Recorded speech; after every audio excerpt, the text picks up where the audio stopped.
so funny. You have these pivotal moments in your life, and when you're in them, it's just like, oh, this is really cool. And then you look back and go, wow, I'm so glad I said yes to that. I was 19. I had worked every job in the restaurant, and that company was growing. And one of my tips for people, especially who are early in their career, who look at my journey and say, you know, wow, how do I have a career like yours? Yes, I worked incredibly hard. Yes, I did some special things, and a lot of people gave me great opportunities that I'm so grateful for, but do not miss the part of the story that is the company was growing. Growing companies have growing opportunities, and that is just the math of opportunity that people shouldn't ignore. And Hooters was growing, and they were opening restaurants all around the world, and in order to open restaurants around the world, they needed existing employees who knew all the jobs to help go train new employees. There's nothing about that actually that's unusual. It has happened in restaurants and retail for decades and decades and decades.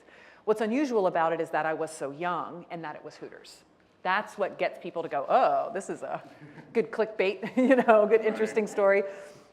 But I had never been on a plane. I had only been out of the state of Florida twice in my life for cheerleading competitions and once for a possibly underage drinking trip to Savannah, Georgia. Possibly. I might have been right on the line. I just can't remember. And even though this story was when I was 19, so it kind of tells you there. It was fascinating because my manager of that location called me and said, we're putting together a training team to open the first of our franchises in Australia, in Sydney, Australia, and we'd love for you to go. And I said yes. I didn't think twice, even though I had never been on a plane. I did not have a passport. I had never opened a restaurant.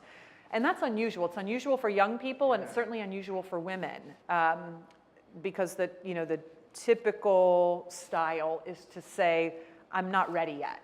Right? I don't have all the pieces. But for whatever reason, the courage built from having to help take care of my sisters after we left my father, seeing my mother's example, who knows why? Yeah. But I said yes. And then I figured out how to go get a passport expedited in 24 hours. I bought my first plane ticket. I flew to Miami. I stood in line at the passport agency, got my passport expedited, and a few weeks later, left for Sydney, Australia, and opened my first international franchise.